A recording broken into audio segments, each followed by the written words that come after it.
Pues la primera es la función que tenéis aquí en el zoológico de Jerez con el lince. Pues nosotros con el lince, como este zoológico tiene tradición de haber trabajado con especies ibéricas amenazadas más que otros de España, y pues desde que se inició la idea de hacer un programa de cría del lince, que fue el Ministerio de Medio Ambiente, en los años 90, pues nos invitaron a formar parte del grupo de trabajo que decidió cómo se iba a hacer el programa de cría. Después, cuando ya se decidió de una vez por todas empezar con el programa de cría, pues contaron con nosotros. De hecho, me nombraron a mi coordinador del programa de cría en sus inicios y empecé a organizar lo que era el programa, a montar un comité de cría que se llama un comité de expertos que asesoran el programa y a hacer las primeras acciones, ¿no? Y después ya pues hemos seguido participando siendo un centro asociado al proyecto, el único zoológico que está asociado al proyecto de cría del lince, ¿no?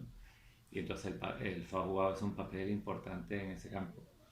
Y después también los primeros cachorros que se cogieron en el campo, que todavía no estaba siquiera el programa de cría en marcha, todavía estaban ahí en duda de si ponerlo en marcha o no, porque había mucho conflicto, ¿no?, que suele ocurrir en estos casos, sobre si capturar animales de libertad cuando quedan tan pocos para meterlos en cautividad, ¿no? Siempre eso crea ciertas discusiones y rechazos por parte de ciertos colectivos, pero es imprescindible, ¿no? Pasó lo mismo en el cóndor de California en Estados Unidos, que quedaban 13 y había gente que se oponía y decía, bueno, si se tienen que extinguir, que se extingan, pero no cojan animales salvajes y los metan en cautividad. Y si no hubiera sido por aquella decisión, ¿no?, pues no habría cóndores, y ya pues se está recuperando. Ha pasado algo parecido a lo del lince.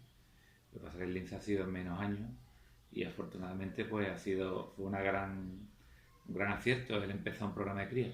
Y los primeros cachorros, como te decía, que no sabían muy bien qué hacer con ellos, era una patata caliente. El primero fue Fortuito, en 2001, fue Esperanza. Esa la encontraron unos investigadores en Doñana moribunda, donde había parido la madre. Y no sabían eso muy bien porque había discusiones sobre qué hacer, si llevarlo a un centro que había en Doñana del Ministerio, si llevarlo a un centro de recuperación de la Junta de Andalucía, también hay las historias políticas. Claro. Y al final estuvieron hablando entre ellos y dijeron, pues Alfa de Jerez, y nos la trajeron aquí. Y entonces, y al año siguiente nos trajeron otros 2 cachorros, y el que esos cachorros se criaran con éxito y fueran bien, y eso fue también determinante para que decidieran de una vez por todas ya aprobar el programa de cría y empezar a capturar animales de cachorros de libertad e incorporarlos a cautividad para criarlos. ¿Cuándo acabará este peligro que acecha el lince?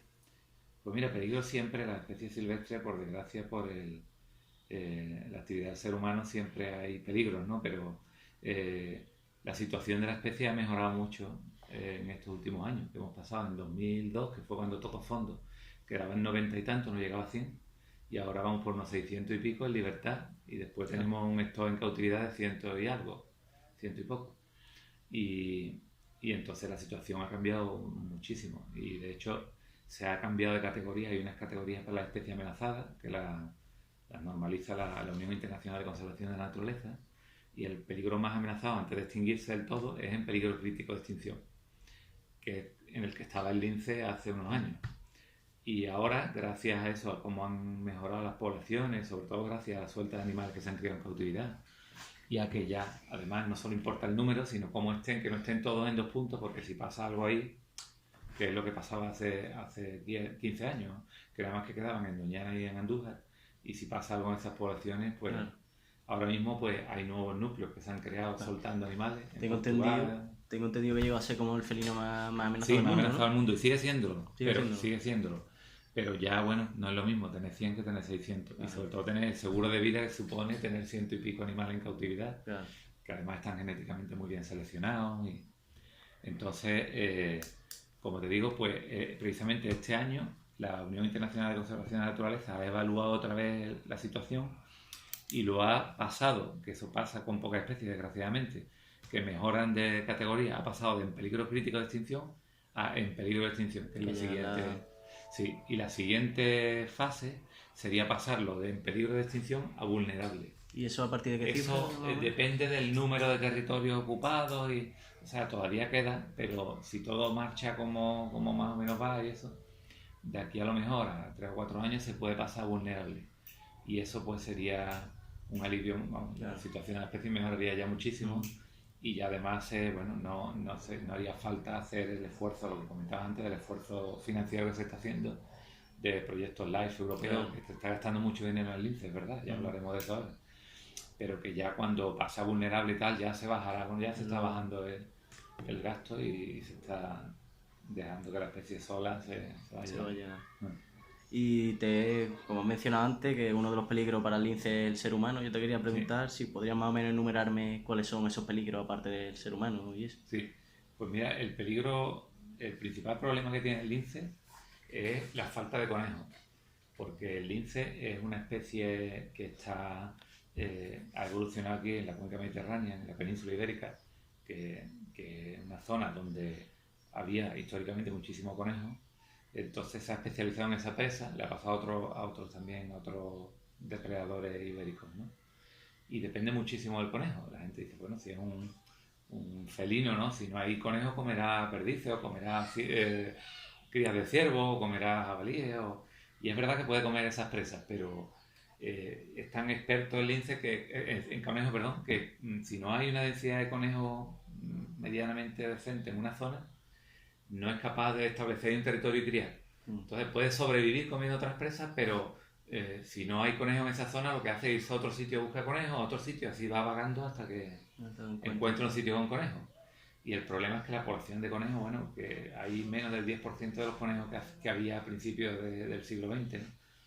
Y ha sido por dos enfermedades, una que llegó a mediados del siglo XX, que fue la misomatosis, y después otra que ha llegado ya a finales del siglo XX, que es la neumonía vírica hemorrágica, que además ya en este siglo, vamos, hace pocos años, ha llegado una cepa, una variante de esa neumonía, que es mucho más virulenta porque mata a las crías también, y entonces el conejo no levanta cabeza, hay poquísimo conejo. Y dirán, bueno, pues eso no es un problema de humano, no es un problema, pero sí lo es porque esos virus los ha introducido el humano. O sea, la misomatosis se introdujo para conejos que comían huertos y eso, pues para intentar combatirlo, crearon ese virus, y entonces se les fue de las manos y saltó a la naturaleza. Y entonces son enfermedades que ha provocado el hombre, y al tener la presa tan reducida, pues ya hay muy pocos sitios donde pueda haber comida. Hay hábitats todavía, a pesar de que muchos hábitats se han transformado, ¿no? Y ha desaparecido el bosque mediterráneo en muchos sitios, pero todavía quedan miles y miles de hectáreas de bosque mediterráneo donde podría haber muchos más linces de los que hay, si no fuera porque no hay conejos. Conejos es el problema número uno. El problema número dos ahora mismo son los atropellos. Las máximas causas de muerte que provoca muerte de lince son los atropellos. Entonces eso es, claro, una causa provocada por el hombre, y eso se puede intentar combatir en cierto modo, y de hecho se está haciendo con el tema de los pasos subterráneos, pero lleva su tiempo, porque las poblaciones que quedaron antes de que la especie estuviera a punto de extinguirse en Doñana y en Sierra Morena, como toda la vida ha habido lince y ya allí han muerto atropellados, ya se sabe. Los linces pueden cruzar por cualquier lado, pero tienen ciertas creencias de pasar por ciertos pasos. Entonces, son los puntos negros, que se conocen como puntos negros. Con este punto negro han muerto 4 linces. Bueno, pues entonces vale la pena o está justificado hacer una inversión grande que cuesta hacer una modificación para que el animal pase por debajo o pase por arriba, ¿no? Y se hace un paso.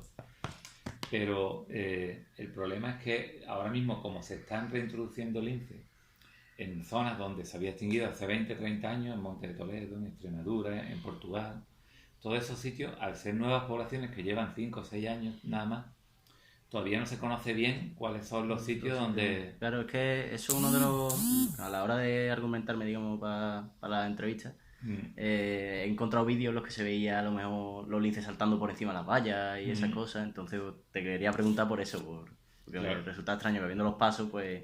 Sí, claro, porque los animales son caprichosos y no entienden. Si tienen la querencia de ir por un sitio y tal, pues ellos, aunque le pongan un paso, claro, van por ahí, porque a lo mejor por el paso pasa el del territorio de al lado, y los animales son muy territoriales, y los enfrentamientos son a muerte a veces. Entonces es difícil, a lo mejor pasa por debajo del paso el que tiene el territorio ahí.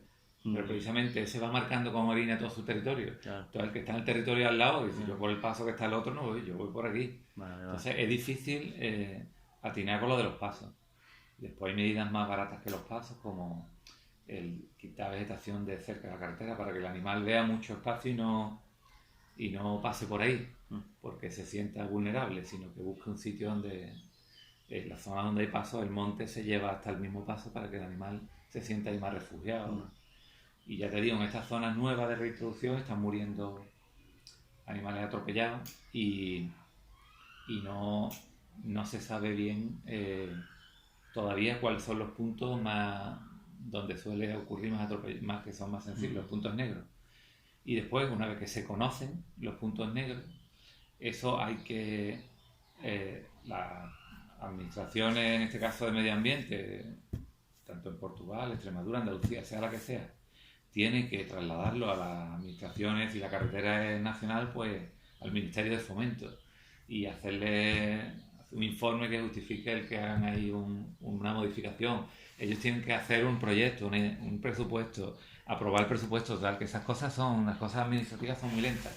Entonces muchas veces la gente dice, pero ¿por qué no hacen nada así? No, está en vías de hacer un paso, pero eso tarda a lo mejor 2 o 3 años desde que se detecta un punto negro hasta que se corrige, ¿no? Y después, en cualquier caso, nunca vamos a poder evitar totalmente el tema de los atropellos, ¿no? Porque los animales son muy, muy impredecibles, y después otro de los problemas por los que hay más atropellos también está ligado con el anterior. Casi todos los problemas están unos con otros enlazados, ¿no? Y es que como hay muy poco conejo, cuando tú un lince lo sueltas, por eso lo procuramos soltar en zonas donde antes se hace estudio de que hay densidades de conejo, pero eso varía mucho en pocos meses. Si llega un brote de neumonía en un sitio que tú has hecho censo y has visto que hay bastante conejo, suelta los linces y a lo mejor a los 3 o 4 meses viene un brote de neumonía y los conejos los van. Claro, porque eso realmente no se puede controlar, ¿no? No, eso es incontrolable, ni hay vacuna, ni... No hay nada. No.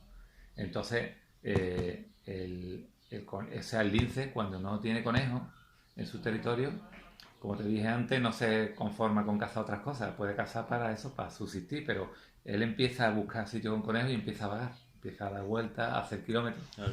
Y algunos bichos de los que hemos soltado de reintroducción con collares, no sé si leíste en prensa y tal, que había uno que llegó a Barcelona.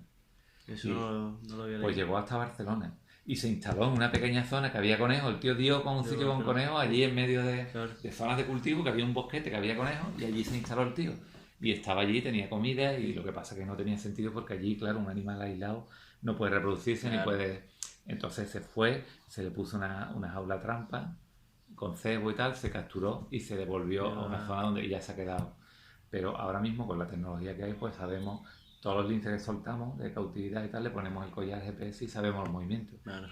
Y ha sorprendido incluso a los máximos especialistas, que sabían que estos animales se mueven, pero no tanto, porque se ha visto bichos que han hecho miles de kilómetros. Y hay uno que ha recorrido casi toda la península, el Kentaro, ha dado vueltas por todos lados, ¿no? Hasta que se ha instalado en un sitio. Entonces, todo eso, claro, como toda la península está atravesada por un montón de carreteras. Claro. Y por vías de tren, que también algunos han muerto en vías de tren, pero vamos, mucho menos que... Pues sigue habiendo atropellos. Quizás me estoy enrollando demasiado. No, está bien. Otra relación, lo que te decía de los temas que están enlazados unos con otros. Otra de las causas, el conejo no solo hay poco por las enfermedades, sino que la caza, los cazadores, hay sitios donde le dan muchísima caña, entonces no lo dejan recuperarse al conejo. Ellos le echan la culpa a los depredadores, como siempre, claro, ¿no? Que hay muchos depredadores, por eso no hay conejos, pero está claro. El otro día se lo decía un amigo, estábamos en la laguna de Medina, que como es reserva, está acotada. Digo, mira, de conejos está lleno de conejos. Digo, y todos los cotos alrededor no hay un conejo. Y ellos dicen que por los depredadores, y en la laguna de Medina hay zorros, meloncillos, águilas, de todo. Pero los depredadores mantienen un equilibrio, pero no agotan la población. Pero los humanos somos los que sobreexplotamos, y entonces, como en los cotos al conejo se le da muchísima caña, ¿dónde quedan conejos ahora?